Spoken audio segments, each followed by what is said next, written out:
Bonjour à tous et à toutes, bienvenue sur The Weekend Spoke. Aujourd'hui, nous nous retrouvons pour le premier débriefing consacré au mercato estival 2022-2023.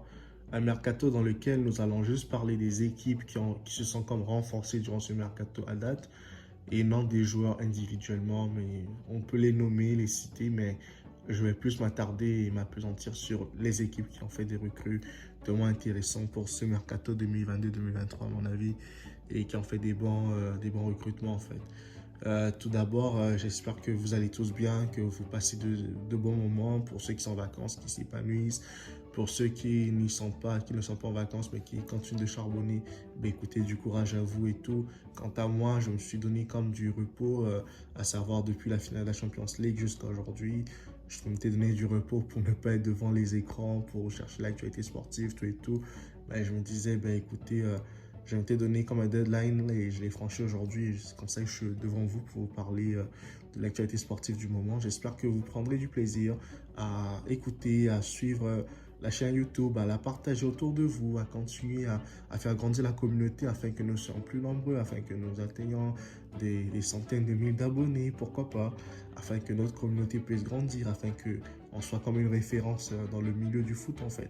Donc pour ça, je continue franchement de vous encourager encore, si vous n'êtes pas abonné à la chaîne, à vous abonner, à partager autour de vous, à en parler, à mettre des likes, à mettre des commentaires, afin que la chaîne soit référencée, afin qu'un grand nombre d'entre vous et de ceux qui n'y sont pas abonnés puissent prendre le bateau en marche en fait. Sinon, je vous dis encore merci et je vous dirai jamais assez merci pour tout ce que vous faites et pour le soutien que vous apportez à la chaîne. Quant à moi, je vous dis juste un grand merci, big up à chacun d'entre vous. Merci, merci, merci. Lorsqu'on parle mercato, généralement, on parle des transferts, on parle des sommes faramineuses qui sont dépensées, on parle des joueurs vedettes qui viennent dans des équipes et tout. Ben, figurez-vous qu'aujourd'hui, on va parler des équipes qui ont fait des bonnes recrues, des bons transferts mercato. Le premier de la liste pour moi, à mon avis, c'est le FC Barcelone parce qu'aujourd'hui, on a vu que le Barça s'est considérablement renforcé. Le Barça aujourd'hui, franchement, pour moi, ils font peur. Hein. Ils font clairement peur. Ils se sont renforcés à tous les postes, hein, que ce soit en attaque, en défense, au milieu de terrain, un peu partout. Ils se sont vraiment, vraiment, vraiment renforcés. Le Barça aujourd'hui, pour moi, l'année prochaine, jouera le titre. Ils vont jouer le titre. Ils vont jouer le titre en championnat. Ils vont jouer le titre en Champions League. En tout cas, ils seront présents sur tous les tableaux si et seulement si ils adhèrent à la philosophie Barça. C'est-à-dire la méthodologie du tiki-taka de Johan Cruyff, de Guardiola. Si franchement Xavi arrive à l'instaurer ça en équipe, franchement le Barça l'année prochaine sera injouable, sera imbattable en fait. Ça c'est mon avis personnel. Parce que quand on voit que le Barça est sur le point de recruter Lewandowski, même si on nous dit qu'ils ont un accord de principe aujourd'hui, il fait un message d'adieu qui va comme s'en aller. On voit que le Barça a recruté déjà Raphinha. Le Barça a réussi à prolonger Dembélé. Le Barça en train de faire encore venir encore d'autres joueurs, c'est-à-dire Franck Kessie qui a signé et j'en passe Christiansen. En tout cas, le Barça, franchement, pour moi, cette année, c'est vraiment, vraiment, vraiment renforcé en fait. Et ça, ce n'est que un bonheur pour les fans barcelonais et je leur souhaite franchement de tout cœur de réussir leur saison 2022-2023 et qu'ils fassent une très bonne saison. Et je pense que les transferts ne sont pas encore finis, comme Laporta l'avait dit. Et on peut le voir, Laporta c'est un bâtisseur, c'est celui qui est en train de bâtir son équipe en ce moment. Et félicitations à Johan Laporta, franchement c'était je crois le président qui fait à Barcelone depuis un bon bout de temps. La deuxième équipe, selon moi, qui s'est vraiment renforcée durant ce mercato, c'est le Real Madrid. Hein. Bon, on va dire le Real Madrid, c'est pas renforcé tant que ça, mais à part avoir signé Antonio Rudiger qui est venu libre, il y a encore qui ils ont réussi à faire venir Tchouaméni, qu'ils ont, je crois, arraché à 100 millions ou bien 80 millions d'euros, un truc comme ça. Là. Donc, pour moi, oui, le Real aussi, c'est quand même renforcé, mais c'est pas ça, là. Pour un club niveau Real Madrid, c'est pas assez, là. Mais j'espère que le Real Madrid, déjà avec la base qu'ils ont, même si l'année passée, on ne les voyait pas faire grand-chose en Champions League, mais ils nous ont démontré le contraire. En championnat, ils nous ont démontré le contraire. Ils ont été à la hauteur, ils ont gagné le championnat, ils ont gagné la Champions League. En tout cas, franchement, le Real Madrid, c'est un club, si tu te mets à te poser des questions sur leur façon de faire, tu peux avoir des violents maux de tête et puis voilà quoi, ne pas être présent encore à nouveau. Donc c'est un peu ça, j'espère que Ancelotti va pouvoir donner une bonne dynamique à son groupe, pouvoir les emmener très loin, même si et à l'échec du transfert Mbappé. Mais au moins cette année, j'espère que le Real Madrid saura être à la hauteur en fait. Donc je leur souhaite encore de bonnes chances pour cette année. Et franchement que le meilleur gagne à nouveau encore dans leur cas. L'autre équipe, l'autre information du jour aussi, ça concerne toujours CR7 parce qu'on ne le sait toujours pas où est parti Cristiano Ronaldo. On dirait qu'il est porté disparu, CR7. Aux dernières nouvelles, il voulait quitter Manchester United à tout prix. Il s'est proposé au Paris Saint-Germain. Il a été du côté de Chelsea, du Bayern Munich. On ne sait franchement pas où CR7 va atterrir. On a même, c'était même son nom au Real Madrid aussi, à un moment donné. Et là, la tournée de son club United en ce moment, il n'est pas présent, il n'est même pas dans le groupe, il n'est même pas avec eux.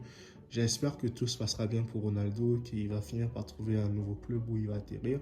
On nous parle même qu'on nous disait aussi qu'il aurait eu une proposition de 250 millions d'euros par un club, je crois, du Golfe, hein, pour 2 ans. Donc, on s'est dit, ben, écoute, CR7, prends vite ta décision. Si c'est de rester en Europe, écoute, trouve-toi un club rapidement pour être toujours performant, pour toujours être au top, en fait.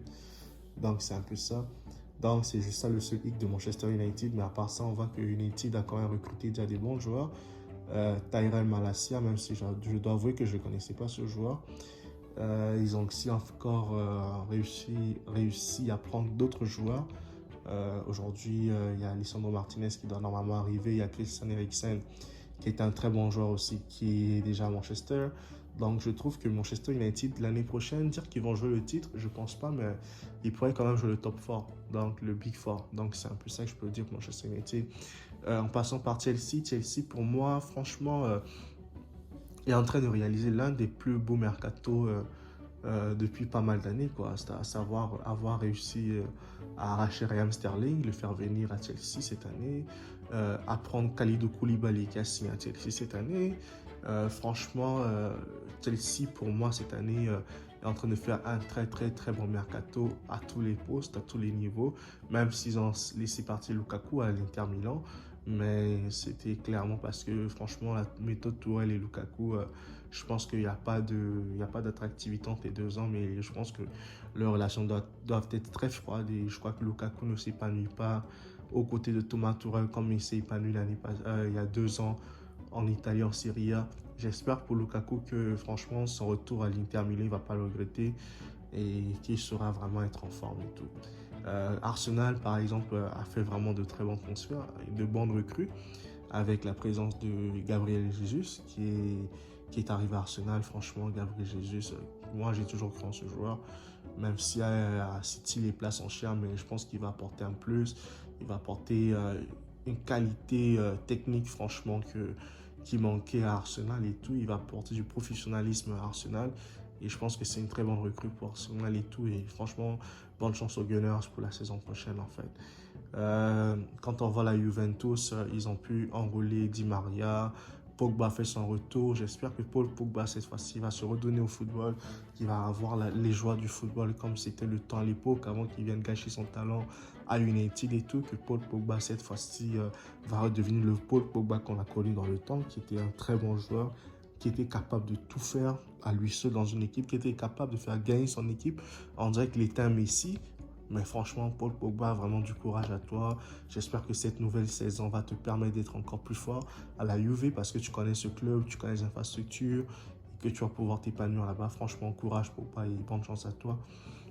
On va passer du côté du Paris Saint-Germain. Franchement, le PSG cette année a réalisé un mercato incroyable, franchement, sur tous les plans, à savoir la signature de Christophe Galtier, pour moi qui est un très très bon entraîneur. Franchement, Galtier, je le vois un peu comme Laurent Blanc, hein. Même plus que Laurent Blanc, parce que Christophe Galtier, je trouve qu'il est plus fort que Laurent Blanc, côté management, côté tactique et tout. Je pense qu'il va faire du bien au Paris Saint-Germain, même s'il y a des gens qui doutent sur sa légitimité.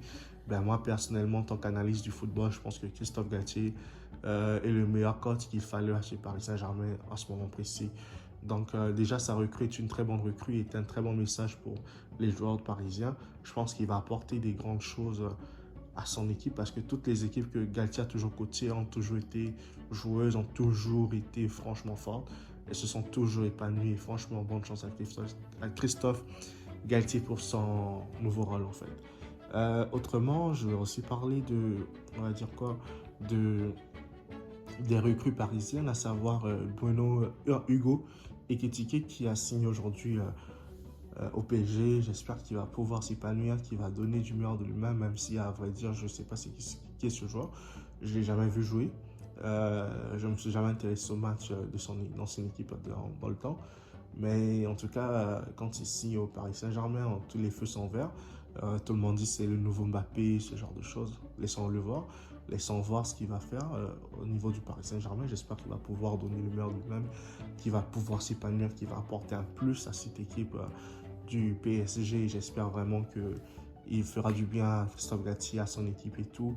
Vitinha, franchement, pour moi, je ne le connaissais pas aussi ce joueur, mais juste après qu'il joue à Porto et tout, j'espère qu'il va aussi faire des bonnes choses pour le Paris Saint-Germain et tout. Donc, c'est un peu ça pour moi niveau PSG. Ces deux recrues-là sont celles qui m'ont comme tapé dans l'œil. J'espère encore que le Paris Saint-Germain va pouvoir encore se blinder avec d'autres joueurs, d'autres arrivées et tout d'ici la fin du mercato. L'Olympique de Marseille aussi qui a fait un très bon mercato d'un point de vue Igor Tudor, qui est un entraîneur que je connais presque pas aussi, mais je pense que c'est d'être un bon entraîneur. Si on l'amène à Marseille, Marseille c'est pas n'importe quel club en France, à jamais les premiers comme ils aiment dire. Donc j'espère il saura être à la hauteur de ce grand club qui est l'Olympique de Marseille. Il va pouvoir redresser ce club et que la Champions League prochaine, que Marseille au moins gagne des matchs en Champions League. Parce que Marseille détient un triste record de 13 matchs consécutifs en Champions League sans victoire. J'espère que Hugo Tudor va pouvoir changer la donne. Et encore l'autre transfert de Marseille qui m'a vraiment plu là, c'est l'arrivée de Chancel Bemba à Marseille. Franchement, c'est une très bonne recrue, un bon défenseur. Il a joué aux côtés de Pépé à Porto. Je pense qu'il va apporter un plus aussi à cette équipe qui va franchement transcender la défense marseillaise l'année prochaine. Et encore l'autre grand transfert que j'ai failli oublier, c'est le transfert de Sadio Mané. Sadio Mané qui a signé au Bayern Munich, franchement, incroyable Mané et tout. Félicitations Mané, parce qu'enfin tu es dans un club qui peut quand même te valoriser et tout, même si c'est pas ça, même si moi le championnat allemand est très faible. Mais j'espère que Mané pourra s'épanouir là-bas. Et franchement, bravo à tous et à toutes. Si vous avez aimé cette vidéo, ce petit débriefing mercato, n'hésitez pas à me faire savoir ça. Dites-le moi en commentaire, faites-moi en part. Et je me fais un plaisir de toujours poursuivre dans cette optique. Et quant à moi, je vous dis à très bientôt. Merci pour tout. Bye.